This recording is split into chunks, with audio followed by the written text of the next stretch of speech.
I'm here with Miriam Laroche. I probably can't say it right because I'm not French. Laroche. Laroche. Yeah. And you are the founder, president, CEO of Eco Fashion Week, Yeah. right? Yeah. So I've read a lot of articles about you. I've seen some videos. Seems like you're always on the go. You seem to have your hand in many buckets. Yeah. What was your aha moment? Eco Fashion Week. Let's do it. Well, I moved here 6 years ago, and of course, Vancouver is a very different city than Montreal or Quebec City. And the energy is different, and everything about being green is more present. I see in a daily life here, and I learned that the city wanted to be the greenest city in the world by 2020. And when I heard about that, it was clear in my head that you really want to be the greenest city. Apparel is inevitable. You have to have that because it's illegal to be naked. We have to dress. And clothes will be here forever. And so at this point, that's why I said, let's bring an eco-fashion in. When I moved here, I realized that there was no fashion community. As a young city, I call it teenager city, Vancouver I've been trying for a while to try to be New York and Montreal and Toronto, and we're not. We're Vancouver. Right. Let's be proud of it, and let's create our own fashion industry. That's how we go fashion. In Indonesia, our latest investigations revealed a textile facility releasing pH 14 water and a cocktail of hazardous and hormone-disrupting chemicals straight into the local water supply. And this is just the tip of the iceberg. Just one of thousands of factories in Indonesia and around the world that are treating our public waterways like public sewers. And the problem runs deeper than that. The clothes we buy in Europe, North America, Asia, and elsewhere are all part of a global chain of toxic pollution.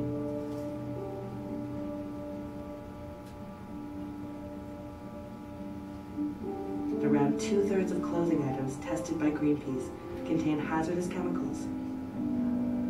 And when these garments are washed, they release those chemicals into rivers, lakes, and seas around the world, where they break down to form even more hazardous substances. This makes us all part of the problem.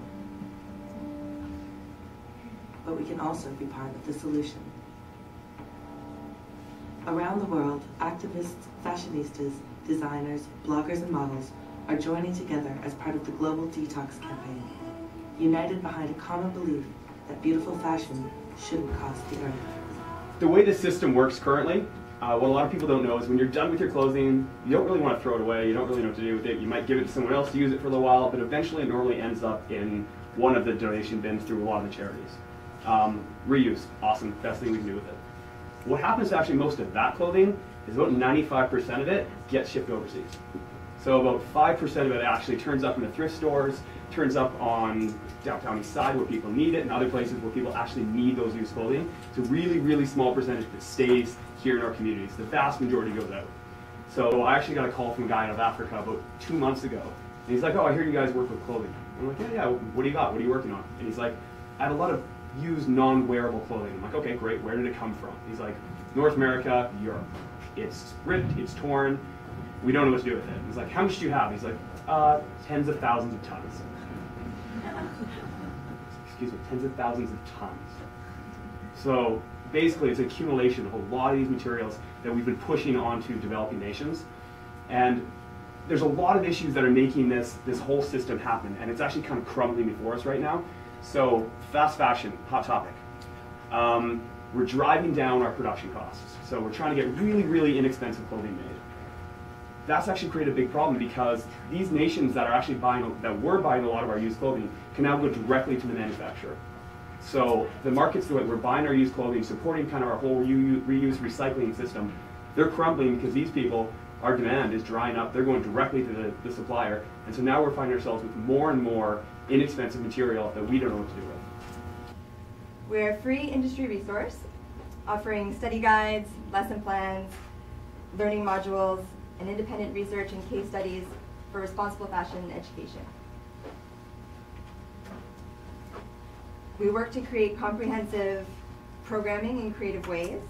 Our SAGE module, for example, takes learners on a virtual tour of a hypothetical conventional cotton t-shirt. And what we've done here is try to embed the content directly into the Google Earth program so you can see it in a unique way. If you click on those icons, videos jump out at you, photos jump out at you, and you can go to all the different stations. And our final station is Africa, which is where, as Wes mentioned, so much of the clothing ends up. Although it is socially acceptable for you or I to dress in brand name fashion made in devastatingly polluting sweatshops, it is not okay for corporations like Coca-Cola or Microsoft to do so. You can imagine what could happen if it was revealed that a company like Vancity outfitted its employees in uniforms that hurt garment workers or polluted the environment. There would be an uproar. Corporations don't like scandal. And guess what? Corporations want to lessen their environmental footprint because it makes sense, both from an economic and resource management standpoint. So now that I've told you how bad it can get, I'll tell you about one thing that corporations are doing and how it works. Corporations want to keep their uniforms out of landfill. Think of how many fast food restaurants there are in North America, how many employees there are at each restaurant, how often a uniform is updated, and what the employee turnaround must be. Now multiply that by how many jobs require a uniform or specialized clothing. We're talking about millions and millions of apparel items. Right now, it all goes to landfill, not to mention the impact of manufacturing all that clothing in the first place. The future of corporate and uniform clothing is for it to be recycled. What corporations want is clothing that can be used, then recycled and turned into new apparel, then recycled again over and over ad infinitum.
I believe in understanding my impact on the planet. And as a second generation thrifter, I know what it's like to show up at practice with used gear after hearing, let's make sure you're going to commit to this. Well, I had committed to this. I committed to late night thoughts, sewing bags together. I committed to material that I believe in and the way that it's processed, and the process in which I work the leather into bags. So when I was asked to talk about the challenges, it was first hard for me to define them. As a small business and a solo person in the beginning, I can make all the calls and stick to my ethics and principles to define the direction of my business. So this is easy, right?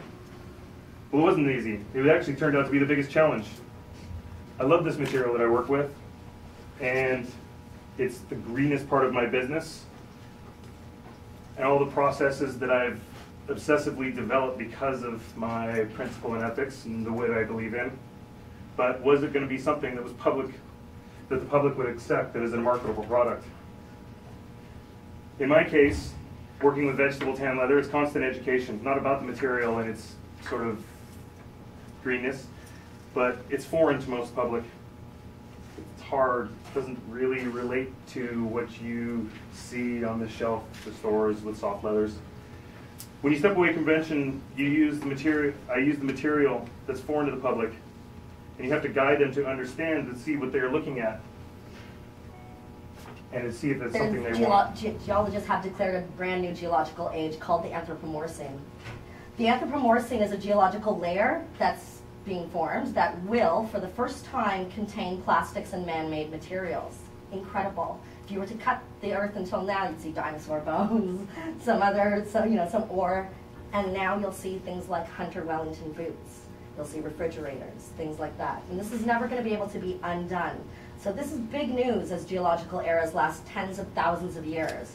The Anthropomorcine really recognizes the enormous effects of man on Earth. So cultural theorists and philosophers are suggesting revolutionary new ways in which we can reimagine civilizations in this new era.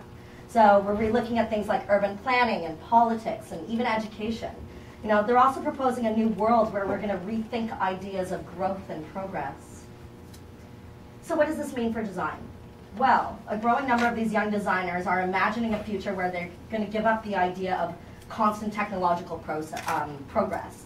And we're going to relook at things that we already have. So where we're going to move away from overconsumption, and there's going to be a focus on making things from scratch. The garbage can, the dump, the landfills are unfortunately far too many t-shirts, jeans, and sweatshirts that ends up there.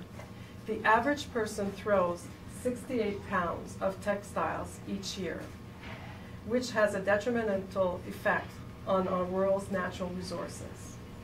But being aware of the impact you have on the environment is the first step in the right direction. And donating your used items and shopping thrift is one of the easiest ways to play part in green fashion. And Miriam's going to talk about that a little later. When you donate those t-shirts, jeans, and sweaters, you are making the choice to step up and responsibly recycle your items. Not only in donating the right choice, but purchasing secondhand goods is one of the most economical shopping options you have. When people shop at Value Village stores and donate their items to our network of nonprofit partners, they're keeping goods out of landfills and giving old treasures a new life. In fact, each year, Value Village keeps 600 million pounds of goods out of landfills. So this outfit that you have on is thrifted? Oh, shoe, tights, the shoe scarf, earrings, and the dress. So you show by And the bra. example. Oh, and the bra, yeah, I heard you say that. Yeah. I've done that. If it's brand new and it's got a tag It on has it, a tag. why not? Why not? Bras are expensive. Yeah. Good bras are expensive.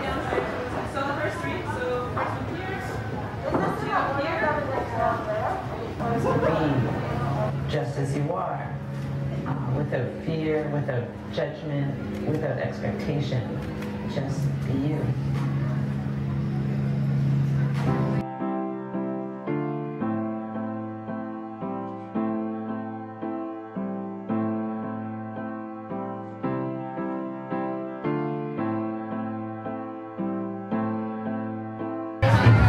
We're so proud of you, Nick. Congratulations.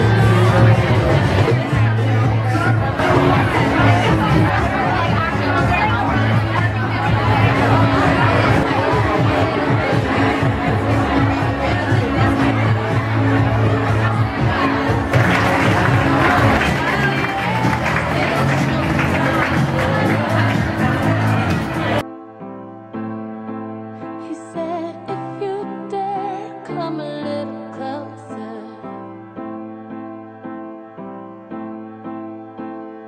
Round and around and around and around we go.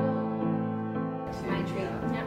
Well, since you started Eco Fashion Week, because this is what, the 6th year? 6 seasons, so 3 years. Okay, 3 years. So are you seeing change? Absolutely.